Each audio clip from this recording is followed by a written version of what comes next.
por no judíos, ¿no? Si eso era una característica, pero me bendijo mucho 3 características que enfatizó nuestro hermano que son muy hermosas. La primera de ellas es que era una iglesia evangelística misionera, ¿no? Que tenía ese corazón de seguir extendiendo el evangelio en su entorno y más allá. La segunda característica es que era una iglesia que estaba centrada en la palabra, había mucho discipulado, mucha enseñanza. Y la tercera característica es que era una iglesia generosa, que estaba preocupado de las necesidades de su entorno y también no solo de su entorno más inmediato. Aquí hoy sabemos que tenemos ofrenda de amor, ¿no? La mayoría sabe eso y se ve que nos acordamos, la mayoría, gracias al Señor.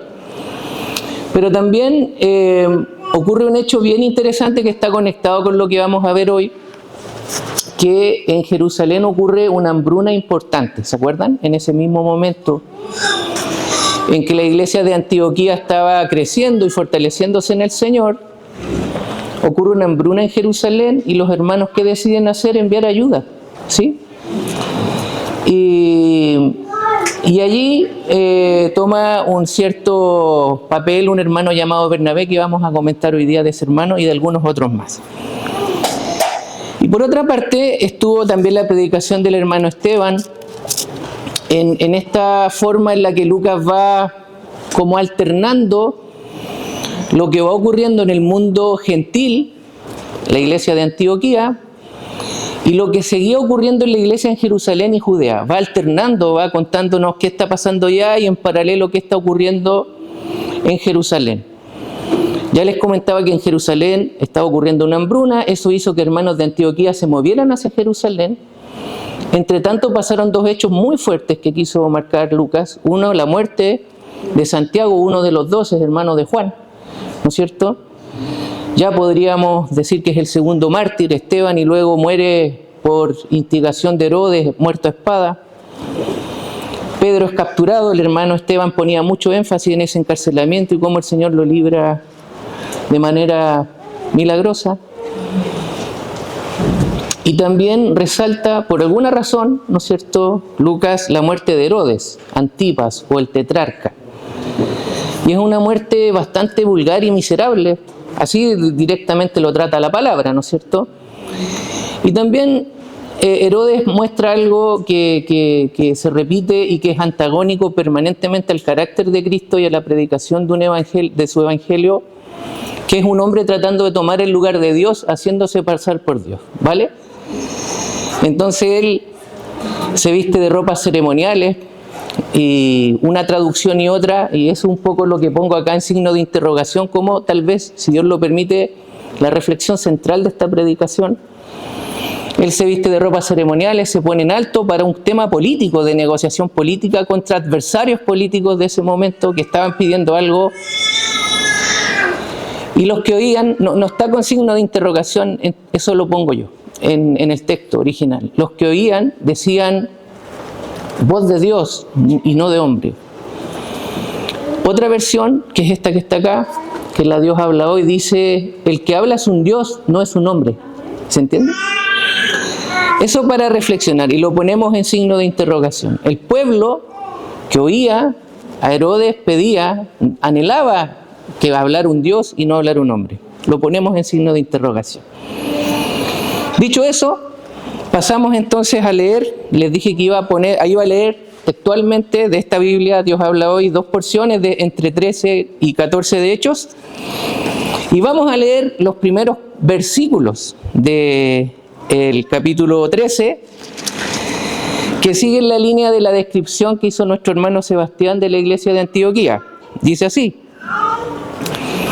en la iglesia que estaba en Antioquía había profetas y maestros.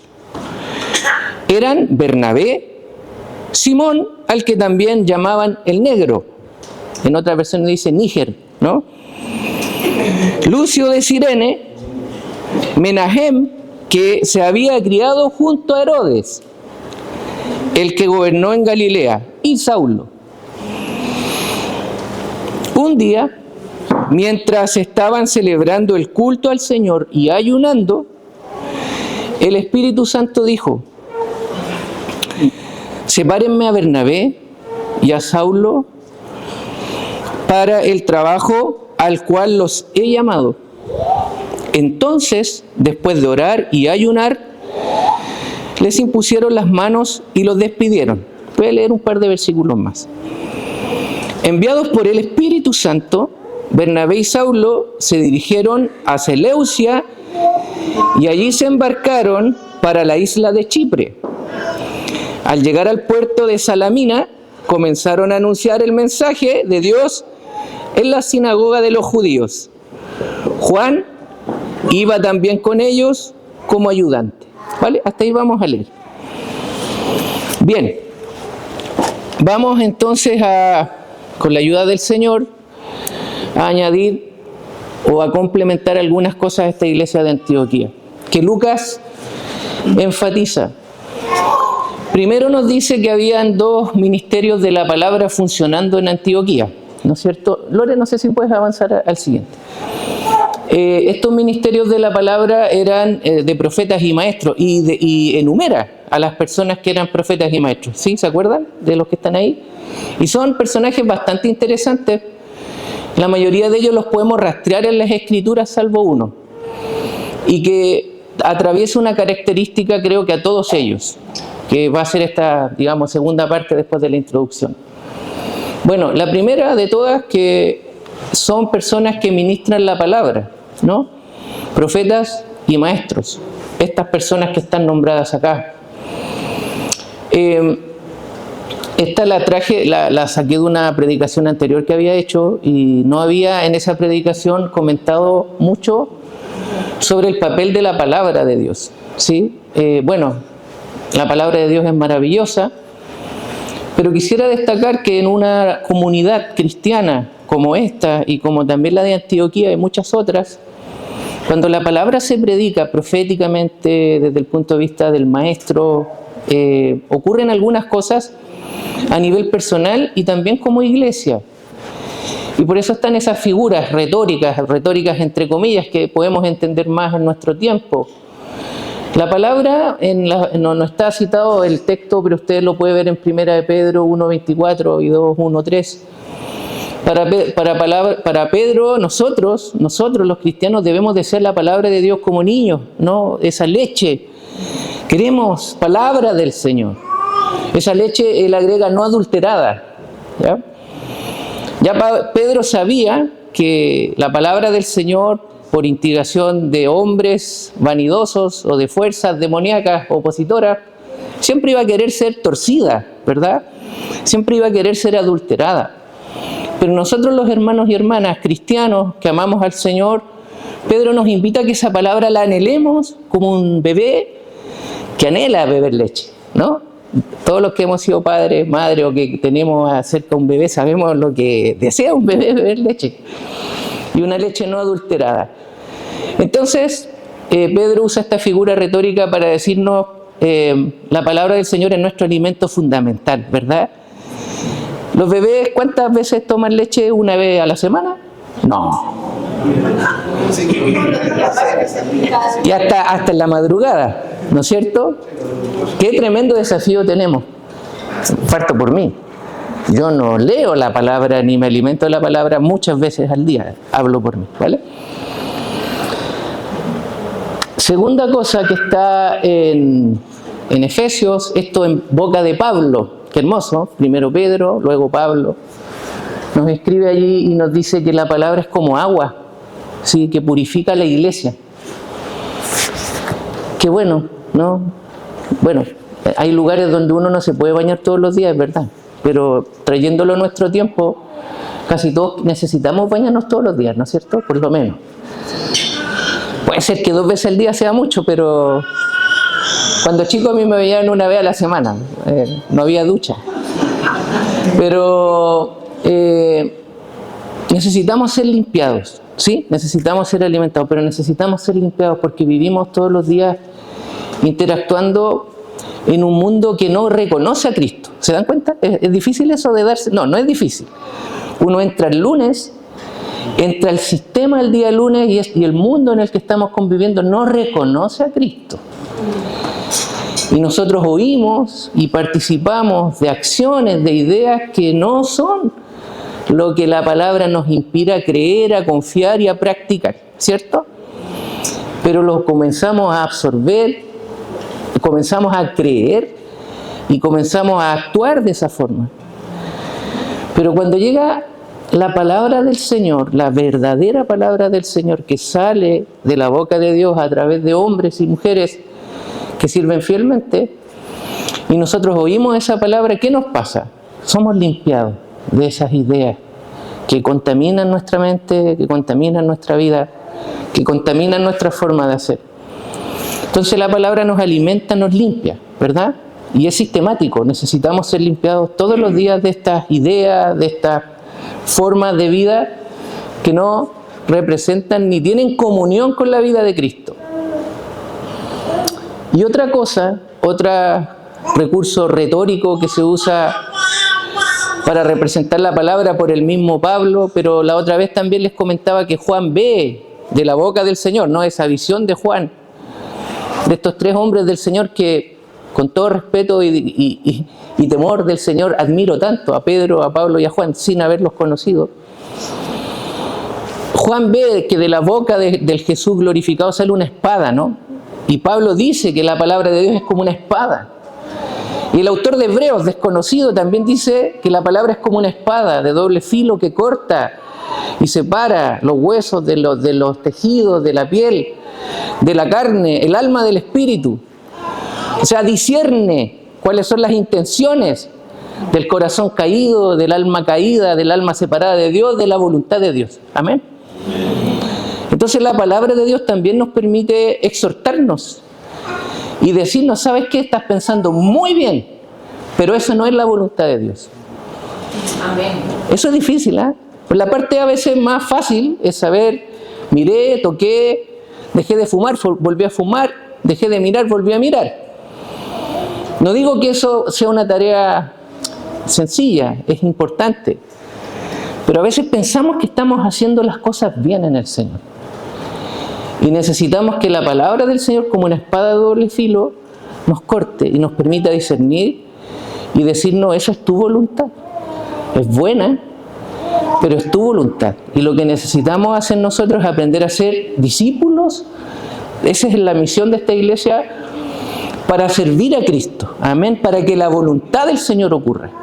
Y vamos a ver esto acá, en estas porciones, si Dios me permite, en los minutos que me queda, poder abordar.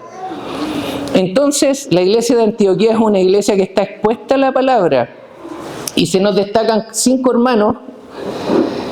Vamos a dejar, yo igual tengo esta tarea para la casa, pero les quiero comentar rápidamente quiénes eran estas personas que eran tratados como profetas y maestros. El primero de ellos es Bernabé. Bernabé es un sobrenombre. Me parece curioso que los hermanos del primer siglo fueran buenos para poner sobrenombre. Bernabé. Bernabé es un sobrenombre bonito, que se llama Hijo de Consolación. ¿Y saben dónde aparece por primera vez Bernabé? En Hechos. Es mencionado ¿se acuerda cuando la iglesia de Jerusalén comienzan a donar terrenos para ayudar a los pobres de la iglesia y a los pobres del pueblo? Él dona un terreno.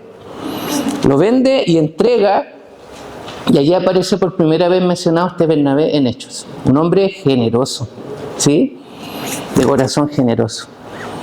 Curiosamente, después se acuerdan de Ananías y Zafira, quisieron hacer lo mismo y fallaron gravemente.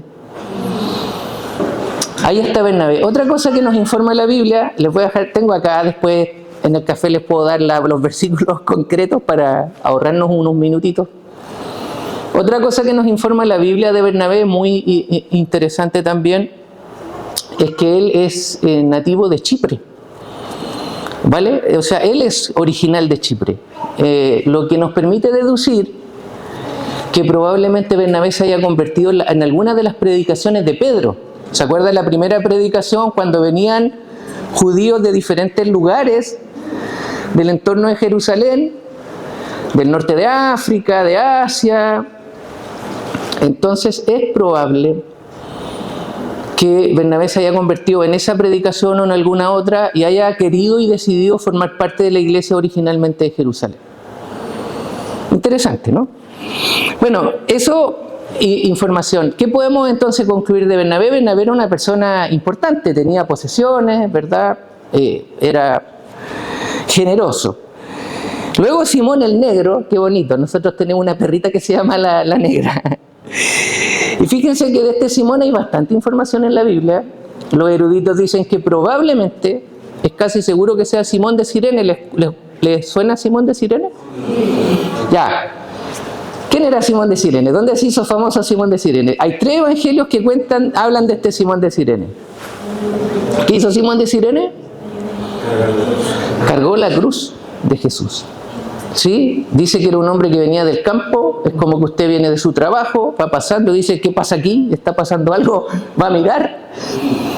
Y los soldados le dicen, hey, ayuda a Jesús, que Jesús ya no puede cargar la cruz. ¿Y qué hace este hombre probablemente negro, de piel negra, porque venía de Cirene? Cirene está geográficamente en la actual Libia, al lado de Egipto, al norte de África. Entonces era morenito. Probablemente también proselito judío. Entonces él carga la cruz y lo narran los 3 evangelios. Y curiosamente un personaje que aparece acá, que lo vamos a mencionar dentro de unos minutos, nuestro querido Juan Marcos, en su evangelio, que es muy sucinto, es el que entrega más información de Simón de Cirene, lo que nos da a pensar que Simón de Cirene era un hombre muy conocido dentro de la iglesia, pero él necesitó precisar que era el padre de 2 personajes más, porque había muchos Simones. ¿Sí? Si usted va a Marcos, lo tengo por aquí apuntado, está Cirene. En Marcos 27:32, pueden ir ahí y habla, este Simón, el que ayudó a cargar la cruz, es el papá, no me acuerdo de los nombres, pero por ejemplo de Samuel y Camila. Ese Simón. Entonces lo que nos da a pensar que el Simón ese era conocido dentro de la iglesia, era un miembro de la iglesia. Y Juan en su manera de editar el libro de Marcos, Juan Marcos estoy hablando, nos precisa, nos dice, este Simón, el que ayudó a cargar la cruz, es el papá de estos 2, como si fueran conocidos dentro de los lectores del Evangelio. ¿Qué podemos concluir de Simón? Simón era un hombre fuerte físicamente, ¿no? O sea, cuando vieron a acercarse al hombre, dijeron, ya, Jesús no puede llevar la cruz, llévelo. Junto con el que viene a continuación, que es Menahem, que dice que es de Cirene. Probablemente Lucas no necesitó precisar que Simón era de Cirene, pero Menahem, Lucio de Cirene, precisa que es de Cirene. No hay mucha información de Lucio, además de comparado con Bernabé y Simón, pero Lucio era de Cirene, ¿no? Básicamente era de la misma procedencia que Simón.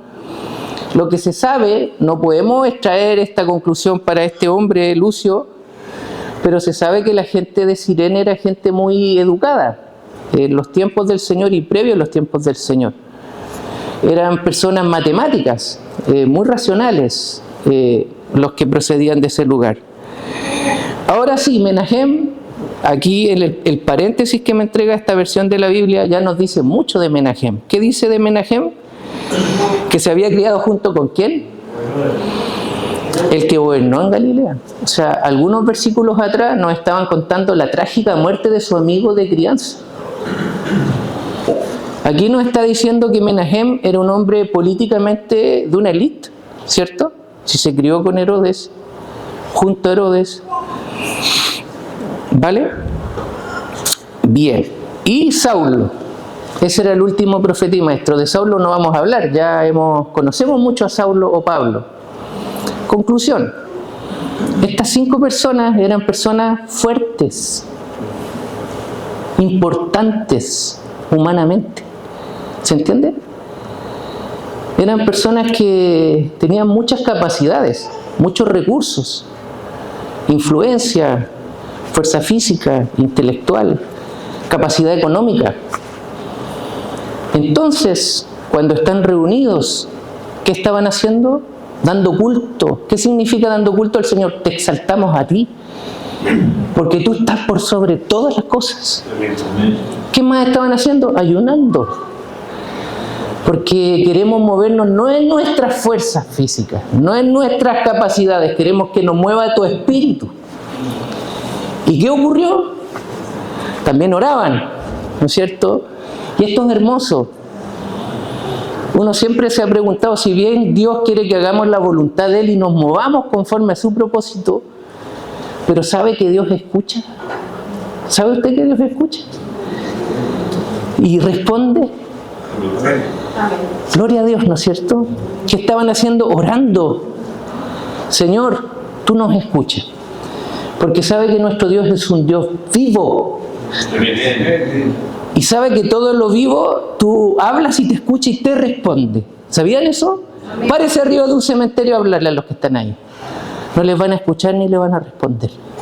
Pero el Dios nuestro es Dios vivo. Amén. Pedro, cuando se le revela quién era Jesús, dijo, tú eres el Cristo, ¿verdad? Y eso, en su cosmovisión judía, era una tremenda revelación para un judío. Pero se le reveló algo único, que no se le había revelado nunca a nadie antes que él. ¿Qué más le dice? ¿Tú eres el Cristo? ¿Él? El Hijo del Dios viviente.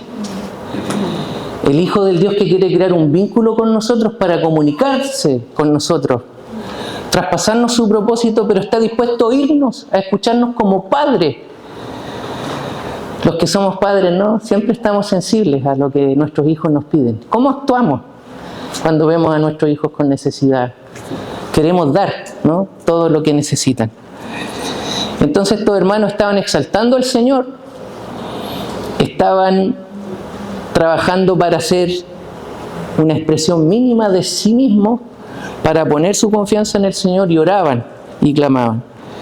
Y el Espíritu respondió claramente. ¿Qué responde el Espíritu? Dice, apártenme, ¿a quién? A Bernabé y a Saulo, para lo que yo los tengo convocados. Amén. Dios habló. ¿Y cómo habló? Porque uno se podría preguntar eso. La Biblia no nos dice cómo habló. Los eruditos dicen lo más probable es que habló por un profeta de los que estaba ahí. Alguno recibió y habló y dijo, vaya.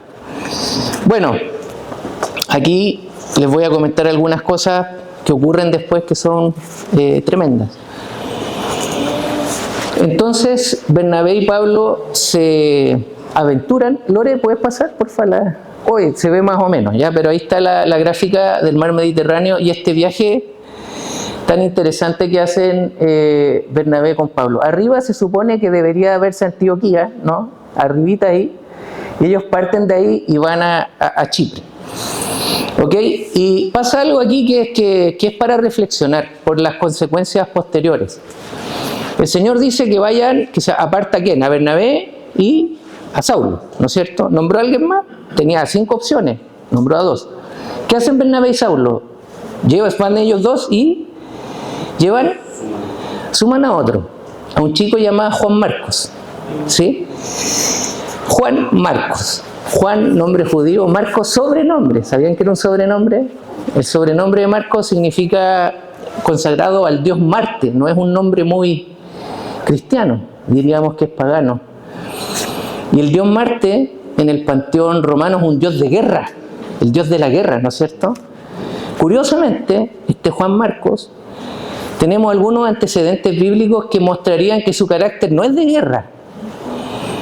El mismo, de sí mismo, los eruditos dicen que probablemente por la anécdota que pasa en Marcos 14, 50, 51, ustedes lo pueden buscar, que mostraría un poquito el carácter de Marcos. Es el único evangelio donde se informa que cuando Jesús es arrestado por los soldados, se lo llevan y todos los discípulos, como buenos amigos que hicieron, arrancaron. De hecho, el mismo Marcos dice, no quedó ninguno de los discípulos, solo un jovencito, que iba con una sábana detrás, mirando qué iba a pasar. Los eruditos dicen, probablemente era él. Y dice que cuando ven que estaba él, los soldados lo quieren agarrar, le agarran la sábana y salió arrancando desnudo. Así dice la Biblia. El consagrado a Marte, ¿no? El valiente, el guerrero. Entonces, allí, trayéndolo al presente, hay una conducta muy natural que todos tenemos, la curiosidad y la cobardía. ¿no es cierto? La curiosidad de ir a ver qué pasa, pero cuando se te aparece el problema de cara, ¿qué haces tú? Y así nomás, o sea, te sale la sábana y sale corriendo, ¿vale? Entonces ya teníamos un antecedente de Juan Marcos, que era un hombre que frente a la adversidad no era perseverante. Y aquí pasa un poco lo mismo, ¿vale? ¿Qué pasa? Juan Marcos, esto no lo vamos a leer, ustedes lo pueden leer, hermanos, brevemente. Ellos llegan a Chipre. Recuerden que Bernabé es oriundo de Chipre, la Biblia no lo dice, pero humanamente hablando, uno dice, tiene sentido que ellos hayan querido partir en un lugar que era conocido para ellos. Si Bernabé era de Chipre, porque el Espíritu no les dice hacia dónde moverse, o la Biblia no nos dice partan por acá o vayan hacia allá. Entonces tiene cierto sentido que ellos hayan querido partir predicando en Chipre. Y en Chipre, humanamente hablando, no les fue tan bien en la predicación. La Biblia nos narra que lograron convencer a un alto funcionario público de Chipre, pero ese alto funcionario público, ustedes, tarea para la casa, tienen que ir viéndolo. Ese alto funcionario público estaba muy relacionado con un personaje llamado Bar Jesús o Simón el Brujo. La otra vez que me tocó predicar, hablé de la evangelización de Felipe, ¿se acuerdan? Y de Pedro, y allí apareció un hombre llamado Simón el Brujo, perdón, acá Bar Jesús Elimás es este, Bar Jesús Elimás, pero son dos personajes muy similares. Pedro, cuando ve a ese hombre que quiere, ¿se acuerdan?, pagar para que le llegue el Espíritu Santo, Pedro es muy drástico, lo maldice. Y aquí ocurre lo mismo. Cuando este hombre, alto funcionario, quiere saber de la palabra y Pablo y Bernabé se acercan a predicarle, este otro hombre quería quitar a este alto funcionario de Chipre de que aprendiera y que llegara a la fe. Y Pablo lo maldice también, fuertemente. Cuando ustedes lean, yo veo ahí al Señor, a través de Pablo, hablándole a Satanás, que estaba en ese hombre, Bar Jesús, Elimás. Nombres también grandilocuentes. Bar Jesús es como hijo de Jesús. Que grandes hombres que estaban siempre ahí con los poderosos. En buen chileno, no sé si todos van a entender, engrupiendo, hechizando. Veamos el horóscopo, veamos qué dicen los signos. Eso es gnosticismo, ese espíritu, ¿no? Ese conocimiento que está más allá. Y se nos dice que este alto funcionario era un hombre inteligente. Y Lucas lo pone como énfasis.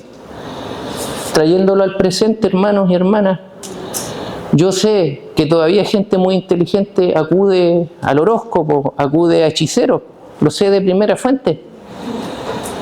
Una mujer que yo considero muy inteligente, muy inteligente, una eminencia en su área, estábamos en una cena con unos colegas y ella decía, algunos de ustedes conocen a una bruja del Mapuche, porque ella no es chilena, venía, pero sabía que existía porque necesito que me hagan un saumerio. Yo le decía, una mujer muy racional, le dije con todo respeto, porque ¿tú crees en eso?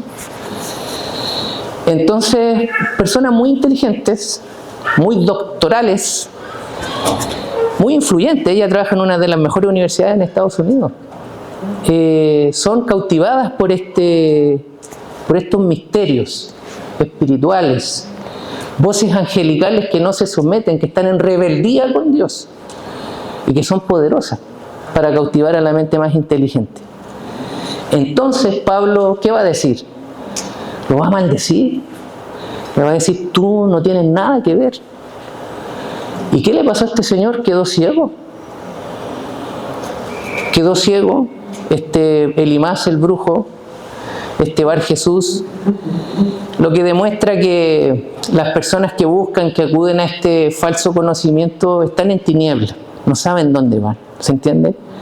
No saben qué camino seguir. Y en la figura de Elimás se representa lo que está dentro del corazón de estas personas que buscan esos conocimientos, porque él dice que no veía nada y necesitaba que alguien le tomara la mano para poder avanzar. Cuando él se arrogaba a sí mismo ser un consejero de un hombre importante de Chipre, Él le iba a decir hacia dónde ir, qué decisiones tomar, pero dentro de sí no sabía dónde estaba parado. ¿Se entiende? Bueno, los eruditos dicen, luego ellos salen de Chipre, y esta es la otra parte que voy a leer, pero la voy a leer dentro de un rato. Con todo respeto a la edición de la Escritura, me voy a saltar esto con el propósito principal de que vivamos una experiencia que a mí me gustó vivirla cuando la leí. Entonces, ¿qué pasa? Los hermanos salen de la isla de Chipre, entran al continente, por lo que hoy día es el sur de Turquía, ¿no es cierto? Y continúan su predicación, pero se separa. Juan Marcos, este jovencito que escribió el Evangelio de Marcos, tampoco le echemos tanta tierra, digamos. Y después, también otra tarea que todos tenemos para la casa, después la literatura cristiana y las cartas del mismo Pablo lo dejan muy bien al hermano, ¿vale? Muy, muy bien. Pero, ¿qué pasa? Lamentablemente Juan Marcos decide volver a Jerusalén, que está ahí abajito, no se alcanza a ver. Y los hermanos se proponen entrar al continente y comenzar a predicar el Evangelio. No se ve muy bien, no sé si alcanzan a ver las vueltas rojitas, ¿no? Pero están en distintos lugares, no recuerdo de memoria todos los sitios, aquí los tengo apuntados. Bueno, pasan de Chipre, después llegan a Antioquía de Pisidia, van a Iconio, Listra, Derbe y se dan una vuelta por esos diferentes sitios, ¿ok? Que están allí. Y curiosamente, esto de nuevo es una especulación mía, esta vuelta que dan en este sentido, ellos después vuelven, se vuelven a Antioquía, que está al norte. Lore, no sé si puedes seguir en la siguiente. Ahí se ve mejor. Bueno, entonces ahí está, ¿no? Antioquía, en Chipre, pasan a Pafos, entran a Perge, y la predicación que voy a leer dentro de un ratito la hacen en Antioquía de Pisidia, ¿vale? ¿Qué es lo que quiero que leamos? Entonces, después de la experiencia en Chipre, Juan Marcos se separa, el ayudante de Pablo y de Bernabé se separa, regresa a Jerusalén, que aquí no se alcanza a ver, está más abajo, y Bernabé con Pablo siguen esta ruta que está marcada en rojo y dan esa vuelta, ¿vale? Me voy a saltar la predicación de Pablo en Antioquía de Pisidia con un propósito que les voy a comentar dentro de un rato. Después de que Pablo hace esta predicación, que está en Hechos 13, en Hechos 13, Pablo sigue adelante y junto a Bernabé, y acá les va muy bien, en lo que a nosotros nos gusta mirar. ¿En qué sentido? Se convierte mucha gente después de esta predicación. Mucha gente, de hecho, le piden quédense, vuelvan a predicar, este mensaje que escuchamos queremos seguir profundizando. Se quedan una semana más, de un sábado a otro sábado, y los judíos que estaban allí ven que al siguiente sábado llega casi toda la ciudad a escuchar esta predicación, y sintieron envidia. Y en su corazón planificaron entorpecer el trabajo de Bernabé y de Pablo en la predicación del Evangelio. Después de esta predicación que vamos a leer en unos minutos más, tal cual, por lo menos como está en esta Biblia, tal cual como la anunció Pablo, ocurre esto, ocurre otra oposición. Ya teníamos esta oposición del gnosticismo, de este conocimiento oculto, ¿no? Rival de Dios, que se quiere hacer pasar por Dios y exaltarse. Acá, curiosamente, la oposición viene de los que se llaman pueblo de Dios, los que conocen a la perfección el Antiguo Testamento y todo lo que nosotros también como cristianos modernos hemos entendido del Antiguo Testamento. Gente muy religiosa, sí, muy comprometida con su religión, pero al oír a Pablo y al ver las consecuencias de la predicación de Pablo, deciden planificar entorpecer. Y no solo entorpecer, disculpen la expresión, darles duro, entrar a chocar con ellos, pegarles, y usaron todas sus influencias políticas, de violencia, para tratar de entorpecer esto que estaban viendo que estaba ocurriendo. Ellos saltan de esta predicación, que va a ser la última parte, la vamos a leer. Entonces se van a Iconio, a Listra, pasan por allí, y ocurre otra situación que es bien interesante, que comienzan a predicar el Evangelio, y en ese proceso ven a una persona que está coja, postrada. No es el primer cojo de Hechos. Es interesante que el Espíritu va repitiendo situaciones. ¿Se acuerdan del cojo de Pedro y Juan en la entrada del templo? Acá también dice que Pablo ve a este cojo y percibió que tenía fe para ser sanado, el cojo. Y dice que en el nombre del Señor Jesús le pide que ande, y anduvo. Y todos los que estaban allí, que eran más bien gentiles, no judíos, de religión pagana, dijeron: estos son dioses. ¿Sí? Y de hecho, inmediatamente a Bernabé le llamaron Zeus o Júpiter, y a Pablo le llamaron Hermes, o el que lleva Mercurio, creo que se llama el que lleva el mensaje. Mercurio. Entonces, aquí lo importante, hermanos, que quiero destacar es lo siguiente, como enseñanza nuestra, discípulos y discípulas del Señor. Cuando ellos ven a estos hombres que los empiezan a exaltar, dicen: ustedes son dioses. De hecho, llegó corriendo un sacerdote de un templo de Zeus que estaba a las afueras y traía animales para sacrificarle animales a estos dioses. Y lo que hacen Pablo y Bernabé es algo muy común en la escritura de los judíos: se rasgan la ropa. ¿Y qué dicen? Nosotros somos hombres como ustedes. ¡Qué maravilloso, hermano! El otro día un hermano, gentilmente nuestro hermano Marco, nos invitó a su casa. Y me acuerdo de su alocución, ¿no? Él comentaba su experiencia en el mundo cristiano. Y a veces nos pasa, yo igual llevo 20 años en el mundo cristiano, y a veces nos pasa que nosotros nos judaizamos. No solo la Iglesia Católica, porque la Iglesia Católica desde el mundo evangélico le tiramos, ¿no es cierto?, un tremendo juicio, pero pasó con el mundo evangélico también. Vemos al mundo, a esta gente haciendo prácticas para nosotros tontas.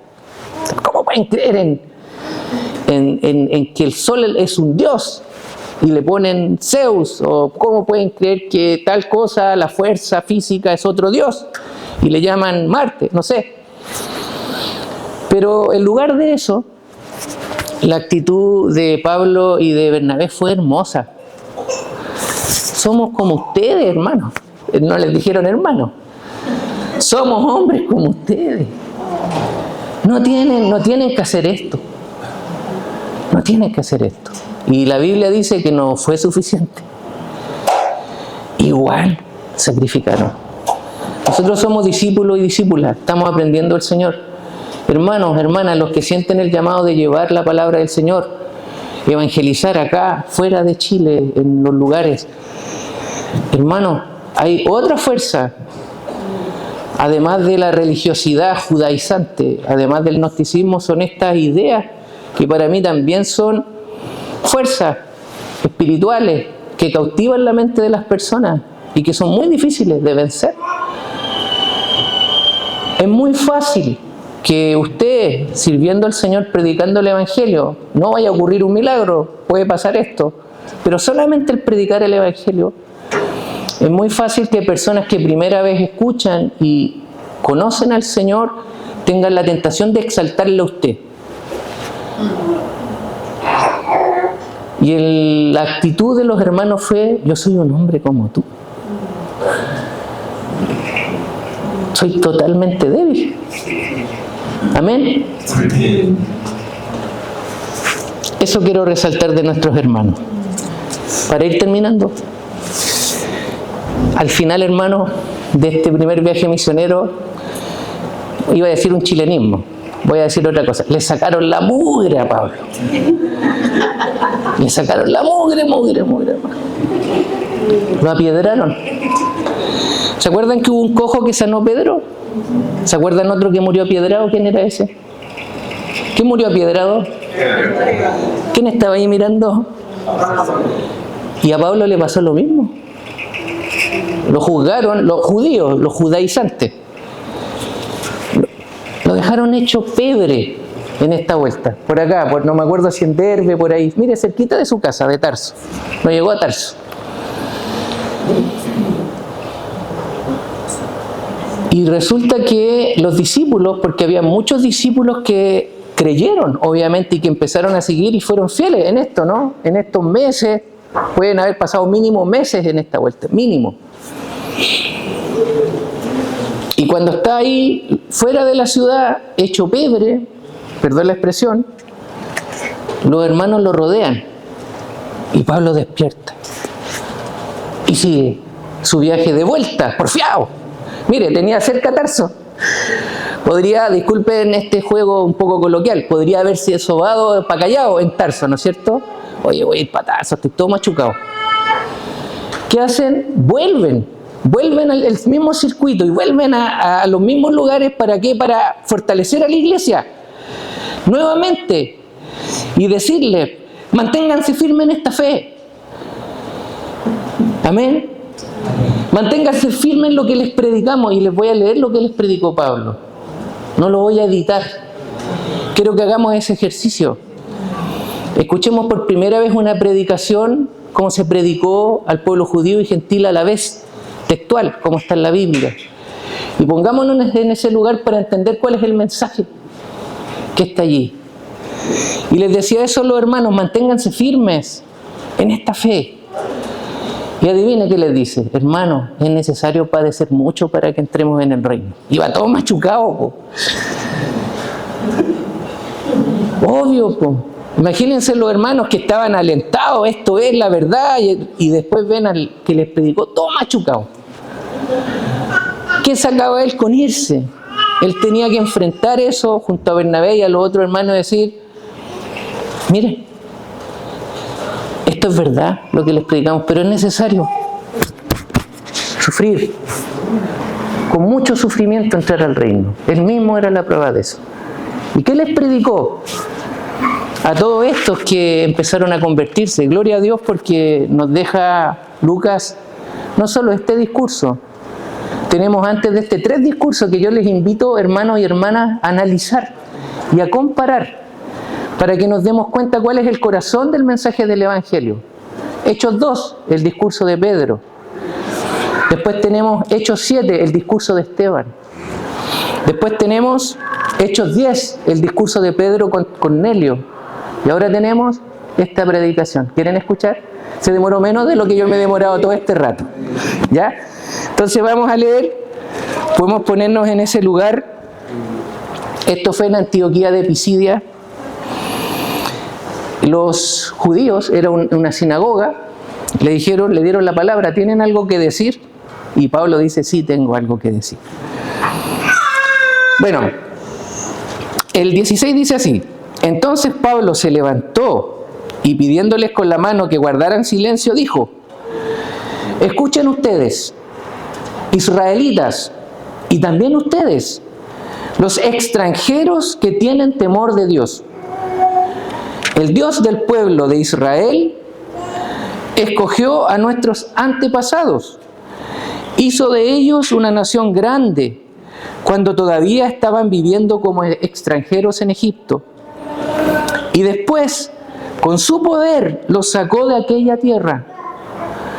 Dios soportó su conducta en el desierto unos 40 años y destruyó 7 naciones en el país de Canaán, para dar sus tierras a nuestros antepasados. Todo esto duró unos 450 años. Después le dio caudillos hasta los días del profeta Samuel. Entonces ellos pidieron un rey que los gobernara, y Dios durante 40 años les dio como rey a Saúl, hijo de Quis, que era de la tribu de Benjamín. Más tarde, Dios quitó de su puesto a Saúl y le dio por rey a David, de quien dijo, he encontrado que David, hijo de Jesé, es un hombre que me agrada y que está dispuesto a hacer todo lo que yo quiero. Uno de los descendientes de este mismo David fue Jesús, a quien Dios envió para salvar a Israel, como había prometido. Antes que Jesús viniera, Juan anunciaba el mensaje a todo el pueblo de Israel, diciéndoles que debían volverse a Dios y ser bautizados. Y cuando Juan se iba acercando al fin de su vida, dijo: yo no soy lo que ustedes piensan, pero después de mí viene uno a quien yo ni siquiera merezco desatar las sandalias de los pies. Hermanos, descendientes de Abraham, y ustedes, los extranjeros que tienen temor de Dios, este mensaje de salvación es para nosotros. Pues los que vivían en Jerusalén y sus jefes no reconocieron a Jesús, ni entendieron las palabras de los profetas que se leen en la sinagoga cada sábado. Así ellos mismos, cuando condenaron a Jesús, cumplieron esas profecías. Y aunque no encontraron en él ningún motivo para darle muerte, pidieron a Pilato que mandara matarlo. Luego, cuando ya habían hecho todo lo que se decía de él en las Escrituras, lo bajaron de la cruz y lo enterraron. Pero Dios lo resucitó. Y durante muchos días Jesús se apareció a los que lo habían acompañado en su viaje de Galilea a Jerusalén. Y ahora ellos son testigos de Jesús ante el pueblo. Así que nosotros les estamos anunciando a ustedes esta buena noticia. La promesa que Dios hizo a nuestros antepasados nos la ha cumplido a nosotros, que somos los descendientes. Esto lo ha hecho al resucitar a Jesús, como está escrito en el Salmo 2. Tú eres mi hijo, yo te he engendrado hoy. Dios ya había anunciado que lo resucitaría para que su cuerpo no se descompusiera. Al decir en las Escrituras: cumpliré las santas y verdaderas promesas que hice a David. Por eso dice también en otro lugar: no permitirás que se descomponga el cuerpo de tu santo siervo. Ahora bien, lo cierto es que David sirvió a los de su tiempo, según Dios se lo había ordenado, y que después murió y se reunió con sus padres, y que su cuerpo se descompuso. Pero el cuerpo de aquel que Dios resucitó no se descompuso. Así pues, hermanos, ustedes deben saber que el perdón de los pecados se les anuncia por medio de Jesús. Por medio de Él, todos los que creen quedan perdonados de todo aquello para lo que no pudieron alcanzar perdón bajo la ley de Moisés. Tengan pues cuidado para que no caiga sobre ustedes lo que escribieron los profetas. Miren, ustedes que desprecian, asómbrense y desaparezcan, porque en sus días haré cosas tales que ustedes no las creerían si alguien se las contara. Allí terminó Pablo. Hermanos, hermanas, ¿creen en el perdón de pecados por Jesús? Cuando muchos de ustedes, qué bonito, fueron bautizados, nuestros hermanos que participaron, nos hacen recordar esto, ¿no? ¿Ustedes creen que a través de Jesús tienen el perdón de pecados? Sí, lo creemos. Amén, gloria a Dios. Amén. Y no solo eso, la promesa del Dios viviente, Él perdonó nuestros pecados, fue el Mesías del pueblo de Israel y es el Hijo del Dios viviente porque vive eternamente. Él resucitó y su cuerpo no fue descompuesto. El de David sí fue descompuesto. Amén. Eso nos está diciendo acá el hermano. Pero también advierte al final, y la advertencia al final es precisamente porque estaban oyendo los judíos, a quienes se les profetizó esta resistencia. Van a recibir un mensaje que si lo oyeren no lo van a creer. Y allí está la diferencia, hermanos, de nuestra fe y de nuestra predicación con todas las otras formas de religión. Para mí la única religión verdadera es la judía, no hay otra. antes del Evangelio, de la predicación del Evangelio, pero la judía en forma, hasta en fondo, es muy similar a muchas otras religiones con las que convivimos hoy. Un hermano, John Lennox, explicaba esto muy bien, y por eso cuesta tanto creerlo.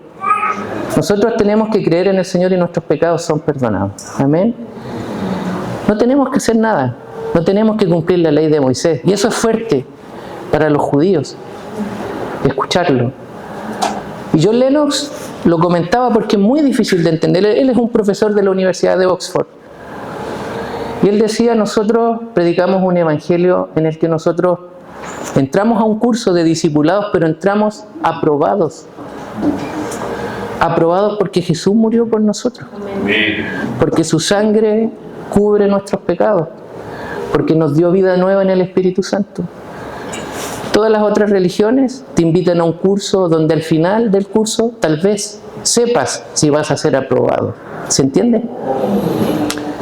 Todas las predicaciones, todas las religiones predican una enseñanza en la que lea un poco la religión musulmana, el mismo judaísmo. Tenemos que cumplir una serie de requisitos y preceptos para en el juicio final tal vez Dios nos permita entrar. Pero el Evangelio de Cristo, el Evangelio que predicó Pablo hace 2000 años, nos dice que si confiamos en Jesús, nuestros pecados son perdonados. ¿Confiamos en el Señor? Confiamos en el Señor. Y después Pablo, hermano, todo machucado, vuelve a decirle, hermano, confíen en este mensaje. Confíen en este mensaje. Manténganse firmes. Para ir terminando, y en relación a lo que hizo nuestro hermano Osvaldo, fíjense que la Biblia nos dice, pase adelante Loreto, que en este viaje de vuelta Pablo, ¿qué hizo en las iglesias? Además de decir, manténganse en esta fe, estamos aprobados porque confiamos en Jesús. Él nos da salvación, Él nos justificó por la sangre en la cruz, por su muerte, Él nos da vida nueva porque resucitó. Somos aprobados en Él. Manténganse firmes. Pero además dice que nombró ancianos. Pasó por todos los grupos que se habían convertido al Señor, y así como el hermano Osvaldo nos presentó un grupo de hermanos, ancianos y otros que son responsables, ayudantes en diferentes temas, tanto Pablo como Bernabé tuvieron la preocupación de dejar hermanos, hermanas, ancianos en cada una de estas iglesias y retornaron a Antioquía, el lugar de donde habían sido enviados. Y permanecieron en Antioquía mucho tiempo para luego comenzar una segunda misión que le va a corresponder a otro hermano explicar y comentar. Para ir terminando, pensemos en hoy. Este es el mapa actualizado de donde ellos se movieron. El Mediterráneo está un poquito más amplio, tampoco se alcanza a ver, les pido perdón. Pero hay distintos lugares que yo creo que para nosotros hoy día hacen mucho sentido algunos hermanos que están acá. Por ejemplo, por allí entre medio está Albania, ¿no es cierto?, que nuestros hermanos conocieron muy bien. Allí, siguiendo un poquito más arriba de donde estaba Pablo, por acá está Valencia, donde estuvimos con mi esposa muchos años. Si bien no estuvimos misionando, pero servimos igual al Señor allá sin buscar servir. También está Turquía, donde estuvieron nuestros hermanos Manuel. Por acá abajo los hermanos que subieron de Cirene, de Chipre. Entonces, ¿cómo estamos viendo, no? ¿Cuál es nuestra misión? ¿Cómo la estamos proyectando? Rogamos al Señor para, como partieron estos hermanos encomendados, lo hacemos de cierto modo en las reuniones de misiones, ¿no? Hay un espíritu en las reuniones de misiones de los jueves similar al que estaba en la iglesia de Antioquía antes de la primera misión, orando, no sé si ayunando, pero creo que tenemos que obedecer para que el Señor hable claramente. Amén. Pero tampoco tenemos que ir tan lejos, Lore, la próxima. Este es un mapa de la región del Biobío. ¿Sí? A veces no necesariamente todos y todas vamos a ser enviados a lugares donde es necesario que se predique y se vuelva a predicar el Evangelio. Tenemos aquí en nuestro entorno muchas personas que necesitan escuchar el Evangelio y que el Señor nos dé claridad para avanzar. Y aquí quiero destacar a mi hermano Fabián ¿Tu apellido, Fabián, se me olvidó? Padilla. Hermano, bueno, el hermano tiene la práctica, y el Señor lo bendiga, de ir a la población Libertad a predicar el Evangelio, donde están chicos drogados. Sí, está ahí, va solito. Y que ojalá lo podamos acompañar como iglesia. También visita los hospitales en las noches. Aquí hay harta gente del área médica, sabe que los hospitales son 24/7 y hay mucha necesidad. ¿Sí? Entonces, que el Señor nos vaya confirmando hacia dónde tenemos que movernos. Amén. Que seamos obedientes como Bernabé, como Pablo. Prediquemos el Evangelio que hay que predicar, y si nos apedrean, seamos perseverantes. Amén. Y terminemos siendo como Juan Marcos, no el Juan Marcos de aquí. Seamos buenos ayudantes. Si nos toca ser ayudantes, seamos ayudantes fieles. Mantengámonos firmes en el Señor, que es bueno. Vamos a orar para terminar compartir la palabra. Amén. Padre, gracias por Jesús, nuestro Señor, que nos inspira toda buena obra, y por tu Espíritu Santo, que nos capacita para ser fieles a ti, Padre. Porque lo que tú quieres, Padre, es que el mundo conozca a Jesucristo, tu Hijo. Él es tu verdad encarnada, Él es tu propósito para todas las naciones, y queremos ser parte de esa historia, Señor, de ese viaje misionero en Cristo Jesús. Tú caminaste con tus discípulos, Señor, desde Galilea a Jerusalén en un viaje para que fueras exaltado sobre todas las cosas creadas. Porque tú eres el Hijo único, tú fuiste engendrado en el Padre para llevarnos con Él y reconciliarnos con Él. Perdona nuestra rebeldía, porque a pesar de que nos has salvado y nos has hecho justos y aceptos en ti, permanecemos rebeldes, Señor. Buscamos nuestra propia voluntad, buscamos lograr nuestros propios deseos, nuestros propios intereses. Queremos quebrantarnos ante ti, despojarnos ante ti, como los hermanos de la iglesia de Antioquía. Que tu palabra nos hable, que tu Espíritu nos capacite para emprender un nuevo viaje contigo, Señor. Un viaje misionero, y recorrer donde tú quieres que recorramos, predicando tu Evangelio, llevando tu verdad a quien tiene que oírla, para gloria tuya, para salvación de las naciones. Gracias por esta iglesia, por cada uno de los hermanos y hermanas, Señor. Capacítanos y haznos discípulos tuyos para servirte. Gracias por este culto, y todo esto, Señor, te lo entrego en el nombre tuyo, Padre, en el nombre de Jesús y de tu Espíritu Santo. Amén.